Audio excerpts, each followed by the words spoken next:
ويا شيخنا الهيبة يا مشرع للمهمات.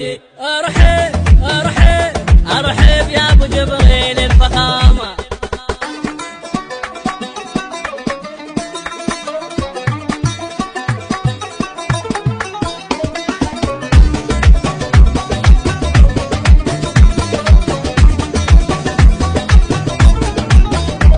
احلال بريد قبيل غير